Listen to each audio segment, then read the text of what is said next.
And we've returned. We're back. We're back from a commercial break. Of course, is that what happened? Yeah, it was a long commercial. Welcome back to A Work in Progress with Mark and Pete. Yes. We are your hosts, Mark and Pete. Whoa. And this is A Work in Progress. We are A Work in Progress. That is absolutely for sure. Happy Halloween. Happy Halloween. Is it like sacrilege to say Happy Halloween? Because I know it's kind of... Depends who you're asking, I guess. Yeah. Happy Reformation Day. Happy Reformation Day. There you go. If you love Jesus. We are recording this on October 31st, the one and only day of the year that is October 31st. Have you told your... You've probably told it, your story of the basement bathroom when you first got here to this church. I think I told it. Oh, okay. I can tell it, yeah. Yeah, it's Halloween. Go for it. I think it's fun. It's a great story. It was one of the most terrifying experiences of my life. Run with it. I had just received the call to be pastor of Cedar Creek Community Church. On my first day on the job, I was in the building. In the evening, it was dark. I was by myself. I thought I'd look around and just get to know the building a little bit.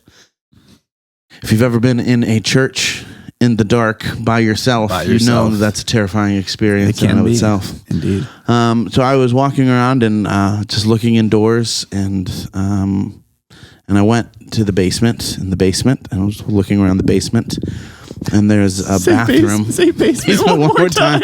In the basement, and I had to come down to the stairs into the basement. I was walking through the basement. All right. And then there were bathrooms, and so I opened up the bathroom and flipped on the switch to take a look at what was in there, but it didn't last long because my heart sank when I heard a child calling out for help. Oh my. And so it was like this faint, tired, like they had been calling out for help for months.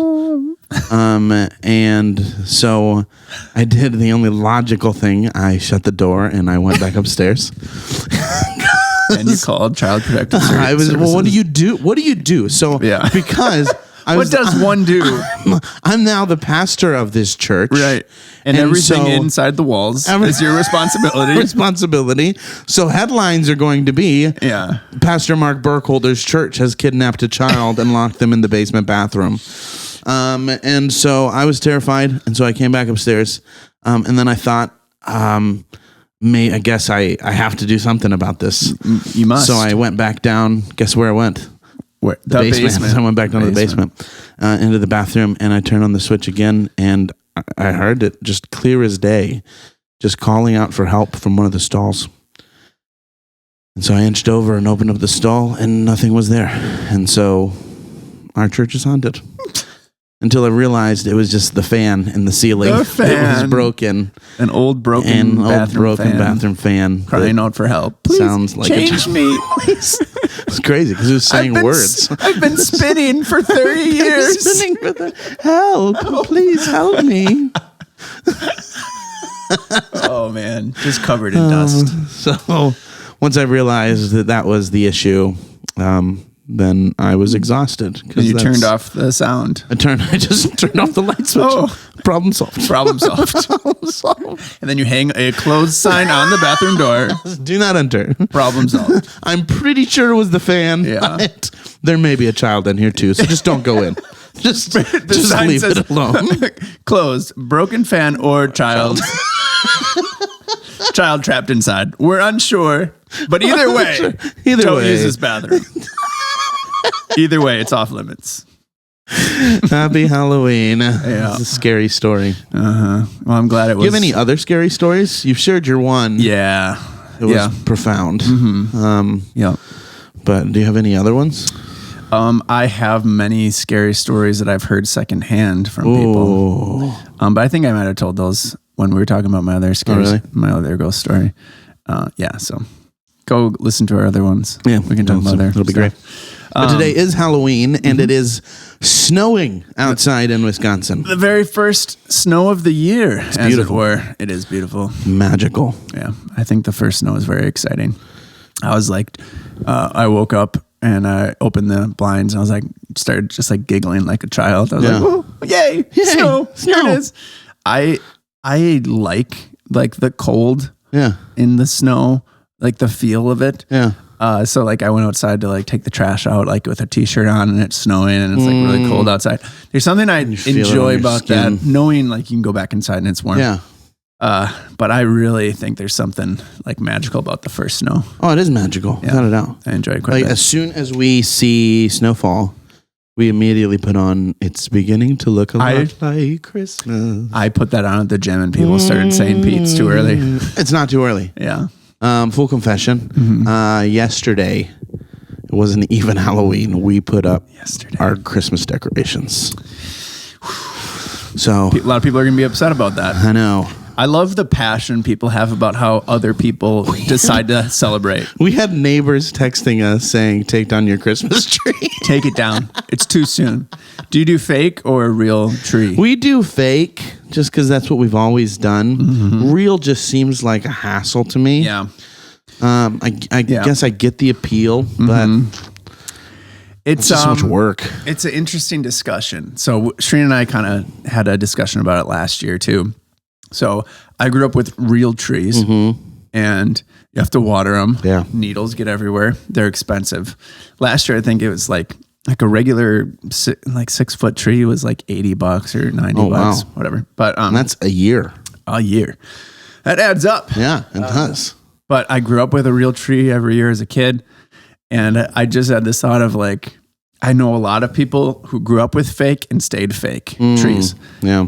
I feel like it's a lot, as far as transitions go, a lot easier for someone to like be real tree most of their life and then be like, you know what, let's go fake tree. It makes more sense. Yeah. I don't know many, if anybody, that's gone fake their whole life and been like, you know what, let's go real. Let's do a real tree. Because you're kind of adding challenge. But I think it does come down to like a lot of stuff with the holidays is tradition. What you've always done and what reminds you of your childhood and which like that. I mean, that appeal I do think is cool. Like I've seen it in movies where people like go to the Christmas tree farm and cut down their own tree. Do you want to come with us to get our tree this year? I could feel it in your spirit. I've seen it in movies. As like this child in you is like longing for this experience from like a Hallmark movie of like, I've seen it done on theater film screen on the big screen. They always went to the tree like farm they love and each other with a little saw and cut down their own tree. And I mean, is that what it's like, really? Like you most times you don't cut your own. They have those places, but most times they're pre-cut. And then since it's cold, it like closes off the bottom and they stay alive. And then when you take it home, like the cold closes down the bottom? Yeah, because like the sap and stuff, it like basically seals itself. So trees in like freezing cold can stay like that for a long time. And then when you take it home, you cut like a few inches off the bottom. Really? So it opens it back up to be able to take water. Moisture. And then you put it in and add water to it. And then it can drink through the bottom. How long do they stay though?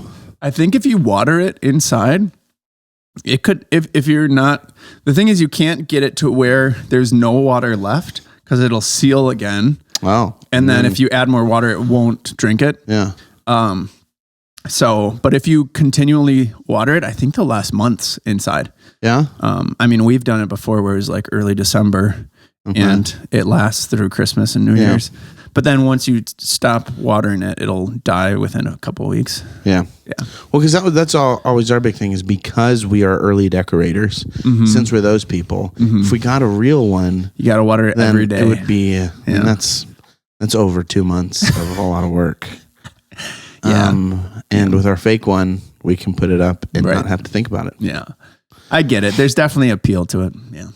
We grew up with fake, but then there was a few years where we did real because my grandpa owned a Christmas tree farm. Oh, cool. And so we did a few. We would ride up on his tractor and pick out our tree and cut it down. Oh, you have that experience. Well, so you were in the movie. I do not remember it. Oh, okay. I remember snapshots. I have a terrible memory. Okay. Do you remember your childhood much? I would say there's quite a few strong memories, but most of it's gone. Okay. Yeah. Yeah, I don't remember hardly. I don't know if it's like do I need to go to counseling to figure out why? Are we talking therapy here? Maybe this is a pack of worms we don't want to open up. We don't want to open these. Everything is about trees and birds and puddles. That's where it started. Oh man, there was a bird who pushed me into a puddle. Oh man, when we were getting a Christmas tree. Yeah, yeah. So we switched to a real tree for a little bit, but I just remember there being a lot of needles. Mm-hmm. And and having to reach under there and dump in the cup of water. It takes some skill and finesse to take whatever you're carrying the water in and get underneath the tree and then tip it without knocking down any decorations or anything. Oh yeah, it's almost like an Olympic event. Yeah, watering the tree every morning. Yeah, yeah. And I remember, I think, is it hard to get them straight? It's because you got to eyeball it, and then you got to screw in the bottom, and then it's got to be straight from multiple angles, right? Yeah, because it could be straight this way, but then you go to the side and it's yeah. Anyways, yeah, my fake tree is always straight. It's fair. That's fair. It's always straight. Let us know in the comments. Are you a fake person or a real person? Are you a fake person? As far as trees go, it's trees, not your character. I'm a fake person. Yeah. Oh man. So we got that up. Everyone was working today about putting the garland on the banister of the stairs and hanging stockings. And also, looks nice. Am I alone? Anytime someone says Garland, I immediately think of Judy Garland.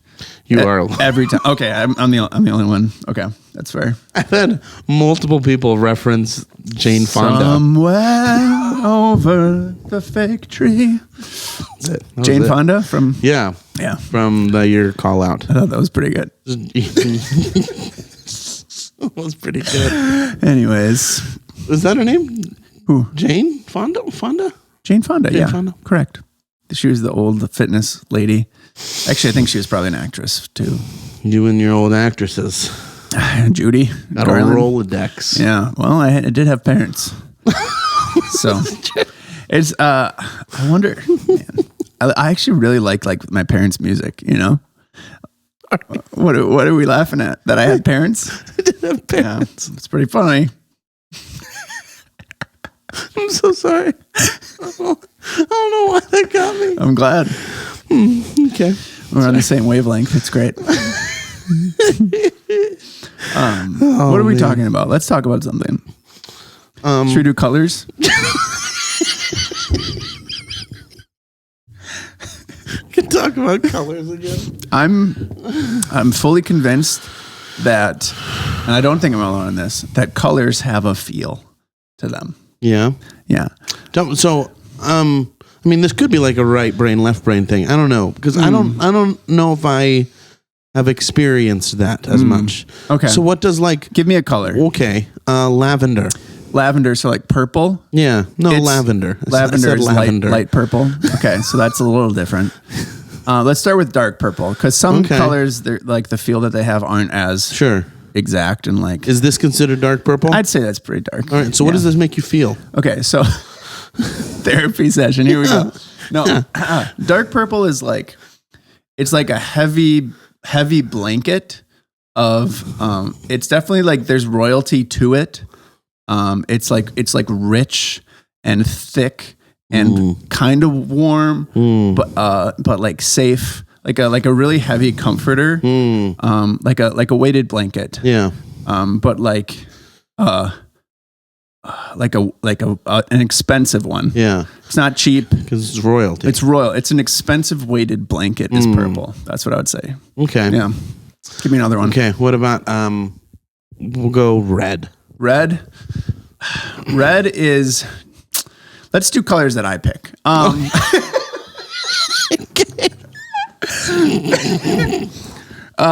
Let's do pink. Okay. Pink feels like it's like fluffy cotton candy-ish, but it's also like you can't trust pink very much. Like there's little prickles. Pink is soft. Pink is soft and fluffy feels, but also like it could poke you. So like you can't be too like let your guard down around pink. Pink is like would like probably talk about you behind your back, but like they're really nice. Pink is basically Mean Girls. Mean Girls. Yeah, like they're really like Like they put on a front in front of you and they're like, oh, I like your sweater. It's probably a hand-me-down, but, like that. Yeah. Mm-hmm. That's pink. Didn't they wear pink on Wednesdays or something in Mean Girls? I think so. It's the paradox of the prickly pink. The prickly pinks. All right. Do you want me to say another? Yeah. Green. What about green? Does green make you feel anything? Green is very trustworthy. It is. Green is like kind of home. Like green is like, it's definitely nature and it's like organic and cathartic. And it's like, you feel safe around green. Like they will not tell your secrets to anybody. Green is like a good friend. That like adds a little bit of, like gets you a little bit outside your comfort zone, but like in a healthy way. Yeah. That's green. What's the first thing you think of that's green? Right now, that wall over there. Oh, look at that. There's green. There's a green wall over there. Your sweater. Oh, my sweater's green. If I cose my eyes, I'm thinking lily pad. Those are green. Those are green. Indeed. What about blue?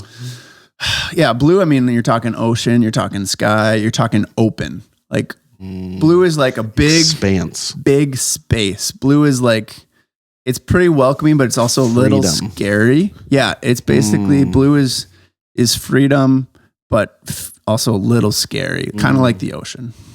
Yeah. Black is fear. Black is like uncertainty. Black feels like, but black is also like the cool friend. Like black is cool, but like you don't want your parents to like find out you were hanging out with them, you know, like because they're dangerous. I feel like this is all just associated with memories. No, it's how colors over time have like developed into like. So do you think this is a universal thing or is this a Peter thing? I think you'd be surprised at how many people might disagree with the feel that they get from the colors, but probably have feelings for like a color feels like a characteristics. Yeah. So what color is the most comforting for you? I think blues and greens are definitely the safest colors as far as like, like you can trust them. Yeah. Yeah. You can trust blue. You can trust green. Yeah. For sure. Trust them to do what? Like just, they're not doing things. They're colors, Mark. Sorry, that's such a dumb question. But like they won't betray you, basically. Like they're safe. They're safe. Yeah. Also, black is like surprisingly loyal. As far as like my feel of that. But yeah, they like black like rides a motorcycle. It's like they have a leather jacket on. They smoke cigarettes. Black is like, like basically Grease, the guys in Grease. They are the color black. Yeah. What would the girls from Grease be? Would they be pink? They'd probably be pink. Yeah. Yeah. Makes sense. Yeah. Makes sense. Light, fluffy. I feel like if I had to choose a comforting color, I would probably choose like yellow. Okay. What does yellow make you feel? What do you think when you think yellow? What are the feelings tied with yellow? Warm. Okay. Worry free. Okay. See, you're getting it, man. See, I just jumped into this. I like it. I'm feeling things. Yeah. This is crazy. Is this what feelings feel like? That's what the feelings feel like. Free. Cathartic. Okay. Yeah. I picture like a field of flowers. Okay. Yeah. And laying and looking up at the sky with no birds at all. That's what yellow still? Yeah. Okay. Yeah. Because you're surrounded by the embrace of yellow. Okay. Cool. Yeah. Yeah. I like it. Yeah. So it would be a comforting. It's good. Comforting color. It's good. So you're doing it. I feel like my mom wore yellow a lot too. So that might be it. That's probably it. She hugged me. Yeah. Like the flowers of the field and protected me from the birds. This is a therapy session. I think this is good. This is good. Yeah. Colors help. Yeah. So there we go. Do numbers do anything to you or not? Yeah, numbers have certain things, but they're not quite as bold and like apparent. Like for numbers, you got to dig a little bit to understand the feeling. Yeah. Got to break down numbers.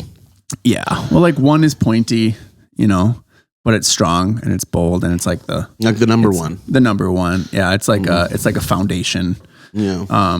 Number two is lonely too. It is the loneliest. The loneliest number. 2 can be as bad as 1. We get our first copyright strike. Oh, real quick. Yeah. In my sermon on Sunday, Yeah. I was preaching and I was preaching, and in one of my illustrations or something, I was talking and I had the phrase "snap back to reality." Oh no! And so I said it like in like just telling the story, and I was like, "Yeah," and then I had to stop and snap back to reality, and then I just like kept going on. I don't think anybody noticed, but it made me very happy. Yeah, no, yeah. I know Eminem was Midwestern because he said "ope." Ope. Snap back to reality. Ope. Ope. Ope. Yeah. There goes gravity. I think we've said this before. Too. Oh Well, man. we've gotten to the point where we're repeating jokes. But anyways, yeah, we had the copyright strike numbers. Do you think those feelings of colors and things change over time? They could. Yeah. They could definitely based on your experiences and how you perceive things. Because I'm sure like people go through stages where like black is comforting. Yeah. And then black is danger. And black is a story. Yeah. Yeah. Yeah, like gray is like apathy a little bit, But speaking of like things changing over time, something I think is worth chatting about is like having an identity of yourself, and then allowing that to change over time. I think is a challenge. And like comparing that to like when you leave school for the first time, whether you finish high school and you stop going to school or college or whatever, up to that point of your life, all you've ever done was be a full-time student. And then all of a sudden you're not doing that anymore. And that's a big switch and change. You're surrounded by people in school and then you're not. And nobody really can prepare you for like life changes like that. Same thing if you start a family, like you go from not being a spouse to now you're a spouse, not being a parent to now you're a parent. And we all have our like memories and backgrounds and memories and experiences and perspective on things.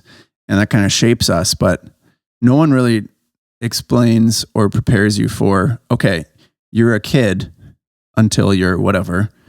And now you're not a kid anymore. But all you know up to that point is how to be a kid.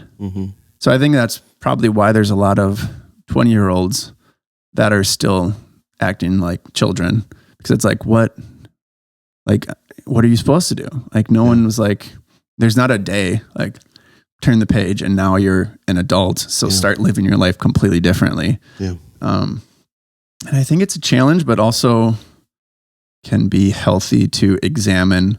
I've looked at myself as this person up until now, but now based on where my life is and who I'm influencing and who I need to be like a supporter of or, take care of these people or whatever new role you're in, it's okay for me to not be this anymore. And I just think there's friction there and there's difficulty in adjusting your perception of yourself to be something that you haven't been before.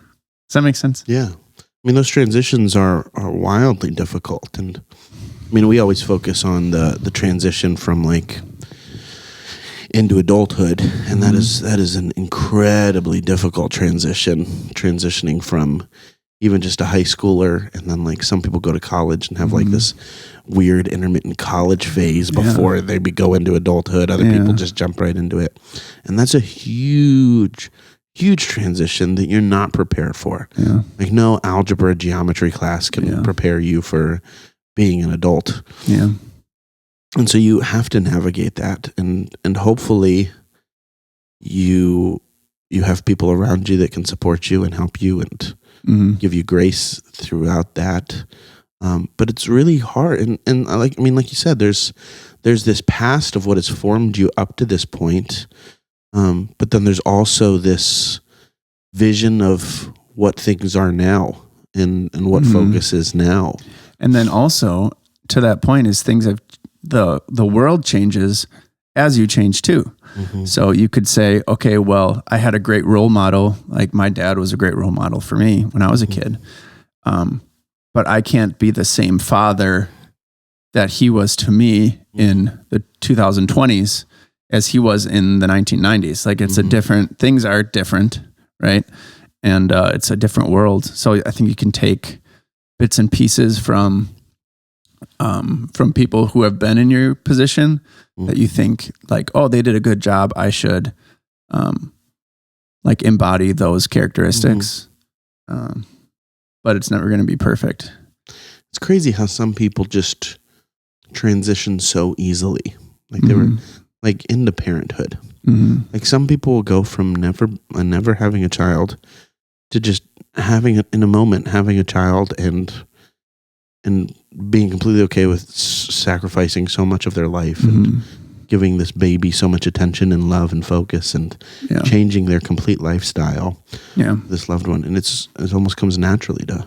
I think there's something genetic about like having someone that you created and like taking care of them, which is why like I know this is kind of a dark thing, but like I can't comprehend parents that like just leave. Like a mom or a dad that's just like deuce out when there's multiple kids and they just bail basically. I'm sure there's something psychologically that like they have issues going on that like whatever they can't handle. I don't know. I'm not making any judgments, but like I couldn't comprehend someone just being like looking at the faces of their children being like, bye, I'll never see you again. We're not going to figure it out. Like, it's weird. Yeah, it's hard. And like you said, there's stories and there's backgrounds that lead to each one of those situations. And sometimes, I mean, as my family has experienced, there's times when a parent leaving their child is the most loving thing that parent can do. That's also a good point. Yeah. And so, I mean, yes, there's this genetic predisposition to be drawn to your child, at least we assume so. But then there's also this other level of, I mean, so as you know, Annabelle, our baby girl, we adopted. She was safe haven. Her birth mother gave birth to her and signed over the rights in the hospital. And that was an incredibly loving thing for her to do. Yeah, definitely. And probably incredibly difficult. Yeah. To come to that point where she said the best thing for this little girl is for me to step out of the way and let another family come in. And and so you have those situations, but then you have other situations where mothers and fathers just don't know how to handle life and handle the situation and respond in ways they shouldn't. That's why we just daily thank the Lord that Annabelle's birth mom like did it the right way. Right. Yeah. And that like had her at a hospital, went to doctor's appointments. Yeah. And that Annabelle wasn't found in a dumpster. Oh, absolutely. So many are and things like that. But I mean, I guess in the picture I was painting, I was thinking more along the lines of like kids that are like already like 5 or 7 or something like that. That's in my head what I was kind of thinking of, like someone that's already invested. Yeah. Anyways. And that's where like those transitions are hard for people. And like people never transition sometimes to what being a parent looks like. And again, because that goes back to like you weren't a parent before and now all of a sudden you're thrust into this new responsibility and most people aren't ready for that. Even people who prepare usually aren't ready because you haven't done it. And you there's thousands of books about how to be the best parent in every situation, but it's like, you're never going to have it perfect. What is a midlife crisis? What did you say? What is? I've never really understood the idea of a midlife crisis. So I I've gone through a quarter life crisis. I think it is when you get stressed with where you're at and the decisions you've made, and the job that you're in, and your family, and all these responsibilities and everything, and you kind of just think to yourself like, is this what? Because so often we go through life on autopilot because we have to pay the bills, we have to eat, and maybe we have to feed other people, and we have to sleep at some point, and we have to get up and go do it all again. I think that midlife crisis usually comes at a point where you have a day or some time to pause and be like, is this what I wanted? Am I doing what I wanted to do? Or based on how things have changed, like, do I currently want this anymore? Things like that. And that's when people are like, well, instead of, moving to Cambodia, I'll just buy a car that I can't afford and like try and get something like that I can control out of my system. This is a side tangent, but I think a lot of anxiety and stress comes from a lack of feeling of control.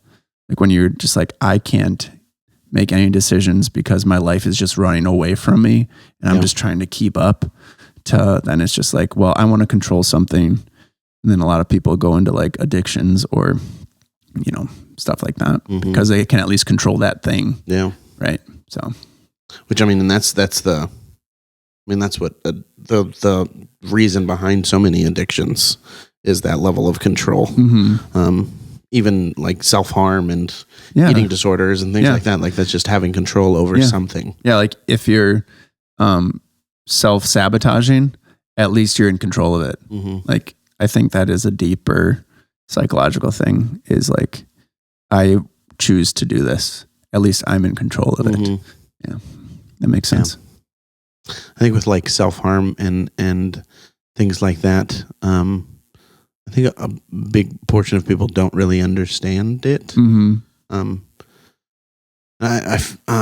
don't know if it's a generational thing, but I've noticed that a lot of generations prior to us really don't understand it. Yeah. And it just being you're trying to commit suicide type thing. And they're two different things. They can sometimes be associated, but they're two different things.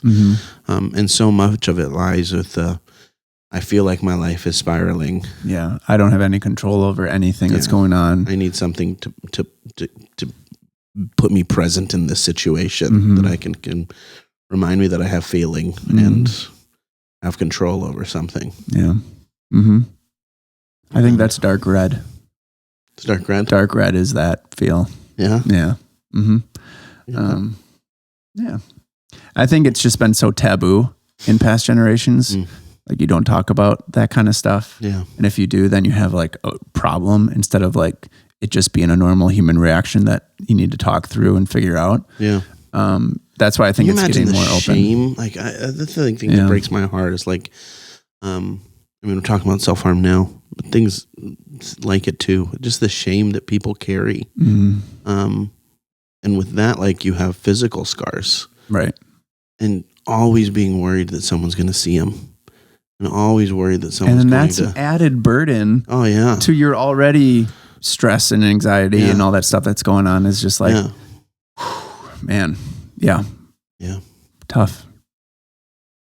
So I'm glad that I know it still can be taboo, and depending on who the people you're around, it's like, you're not supposed to talk about that kind of stuff, but I'm glad that it is becoming more of a discussion, and more people are starting to understand that, like depression, anxiety, and self-harm, those kind of things are, I don't want to say normal, but it's not present, like common. Yeah.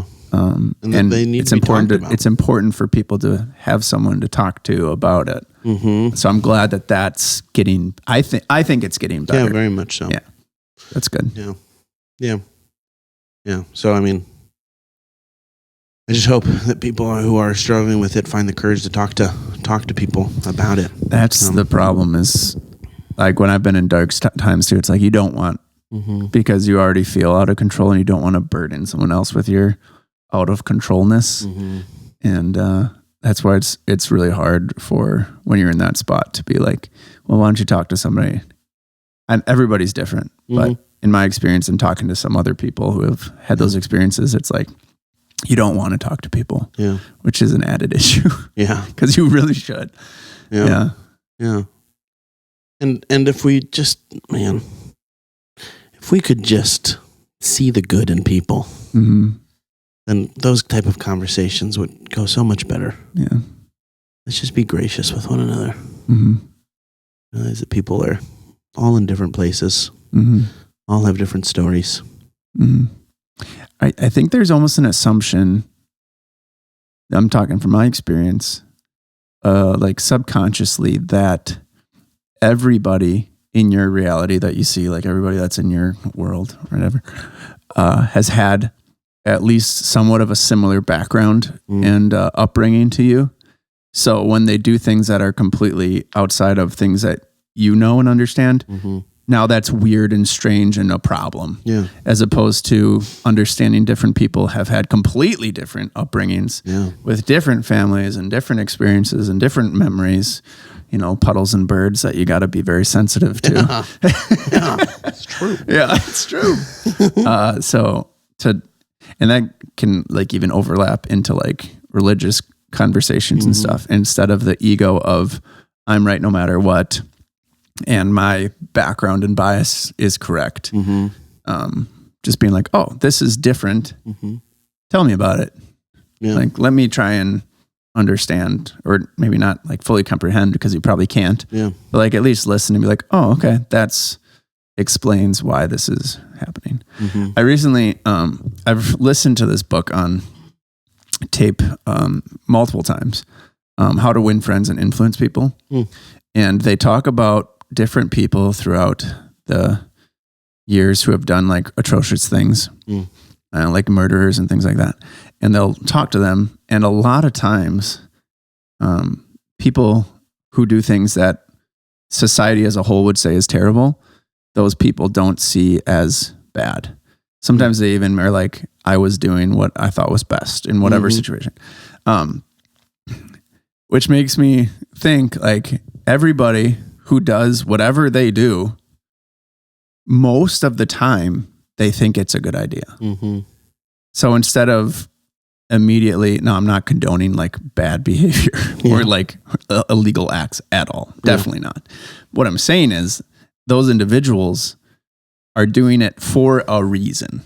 There is a reason these things are happening, whatever it might be that we don't understand, but we're all headline readers now and we see someone does this thing and we're immediately just like, accusations and judgments and all these things, as opposed to that person made this decision, whatever it was, for a reason. And for that person, they thought it was a good idea, which is kind of trippy because everyone's going to disagree on what's good and what's not.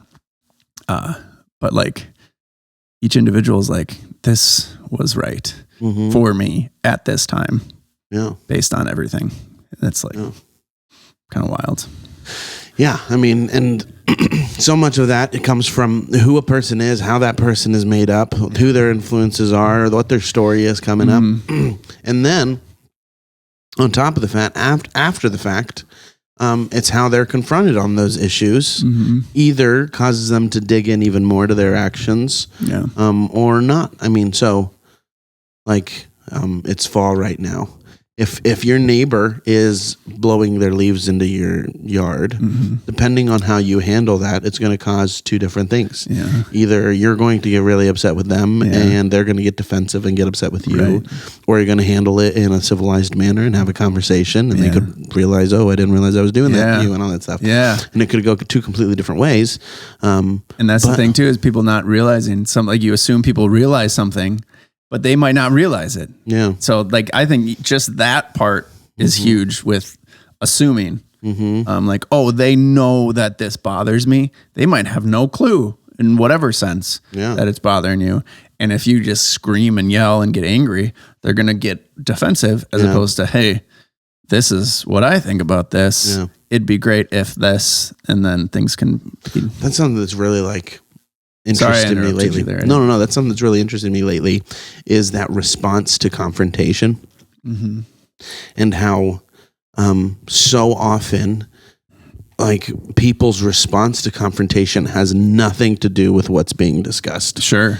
It's all like attack on character and how, and it's like this fight or flight type thing. Yeah.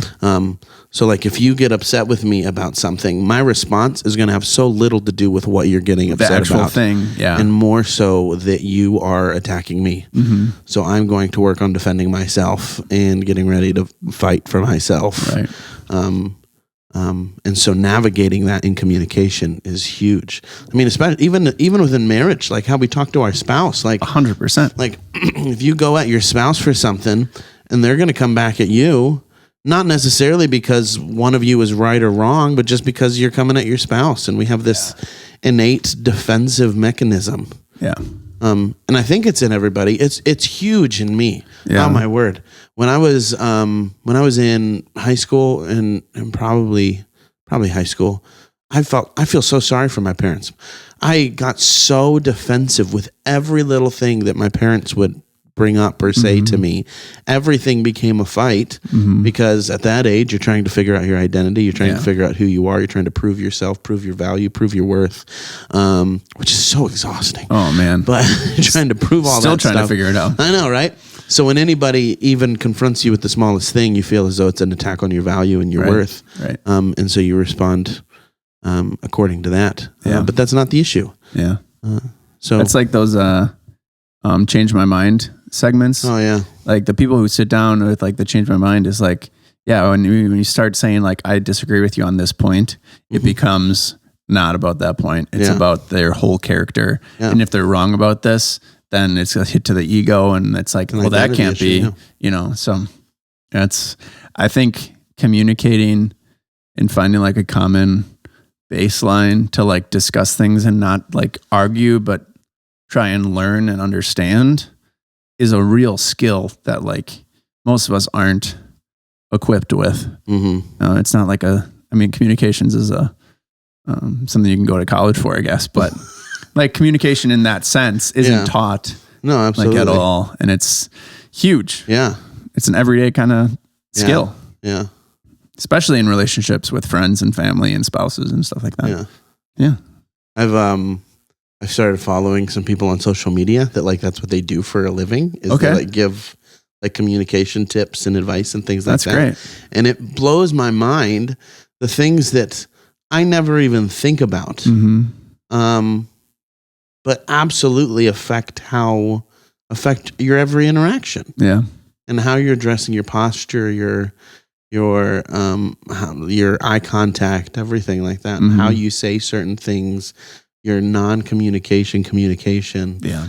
And all of that stuff is such a big thing that you're right. We're not taught. You just got to figure it out. And some people don't, and they experience the repercussions of it. I think one of the easiest ones is phones right now. Like with our today, this kind of time is even someone, I saw someone do a speech on it, and he asked someone to like for their phone, and he was just holding it. And he was like, everyone in this room is taking what I have to say slightly different because I'm holding my phone, and you're feeling like, and now everyone feels like, oh, I'm not the most important thing in the room anymore because the phone's in my hand. It's like, I don't even have to be on it, but just because I have it, and then he gives it back, and now it's just him like engaging with both hands and eye contact. And it's like, now you feel important, which is like, these discussions are great because it's like you and I are just talking. Yeah. It's not like you're constantly checking your phone or whatever. And then I feel like, dude, so many times I'll be having a discussion with somebody and I get like, I really, when I'm having a discussion, I want it to be, you're hearing me and I want you to react to what I have to say. And then I want to hear what you have to say. And when someone like picks up their phone quick, I know it's not a dismissive thing to me. Yeah. It's not. Yeah. It's not meant to be. It's not meant to be. But a lot of times I'll just pause and then they'll be like, what you're saying? I'm like, I'll just wait till you're done. Like, I don't want to compete. Yeah. Do I have to talk louder now that you're on your phone? Like, just don't want to have to repeat. It's either this or it's that. Yeah. And we can, if you have something important, that's fine. But it really does impact me personally when someone's like scrolling and talking to me. It's like, you know what? It's fine. Let's just, I'd rather just let you do whatever you want to do.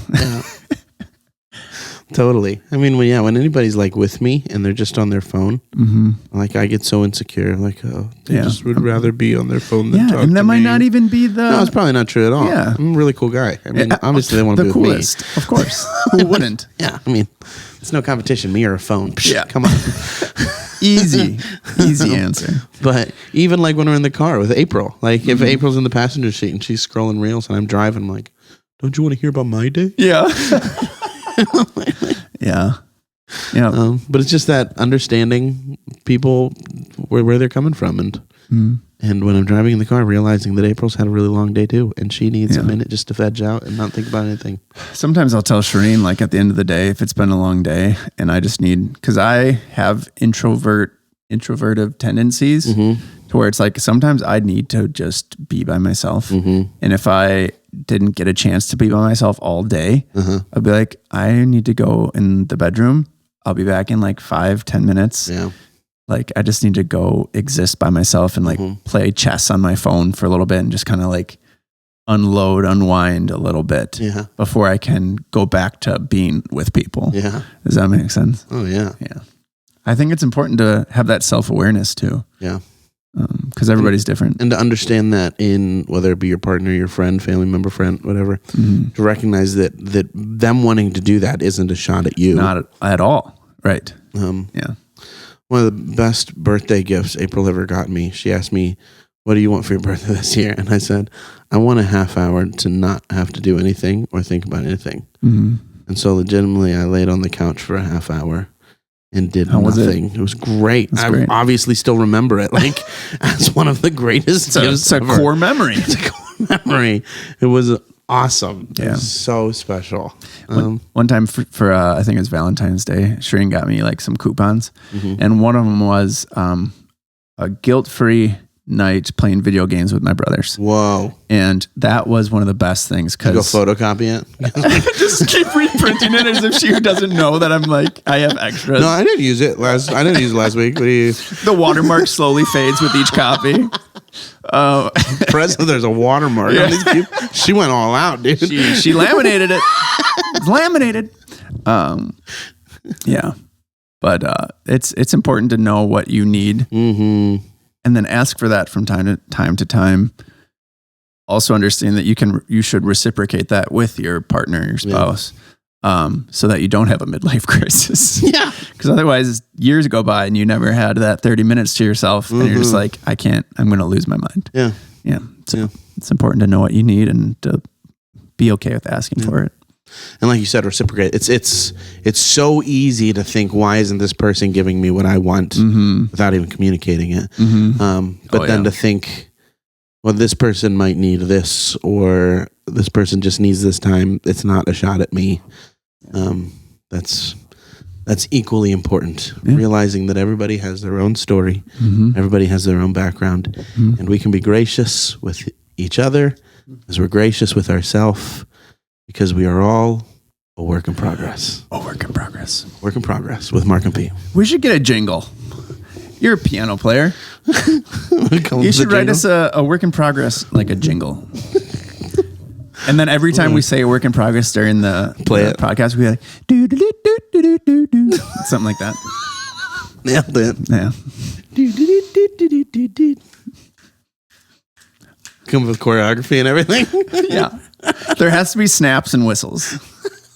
I want it to be as contagious as the Andy Griffith intro whistling. Should we put Jonas on it? Yeah. Jonas. And all of your free time that you don't have, especially going into the holidays. Oh, man. We come up with the jingle for a work in progress. Yeah. There has to be snaps and whistles. Snaps, whistles. Yes. Oh, it's so funny. Anyways. It's been fun chatting with you. Yeah, man. It's a breath of fresh air. It is. It's a light blue. It's a light blue? Yeah. Conversations with you are light blue. A light blue? Yeah. That's a shirt. Light and refreshing. Light blue. Conversations with you are light blue. Are light blue. That's so sweet. I feel so loved. Yeah. It's great. Man. All right. Thanks for listening to us. If anything we said resonates with you, reach out, talk about it. Like we have the opportunity. This is a time for us to talk with each other. Yeah. But we want you to have that opportunity too, whether it's with us or somebody else. Right. talk about it. And we're so happy you're here. Appreciate you. Have a good day, night, evening, weekend. Whatever you're doing. Have a good one. Bye. Bye.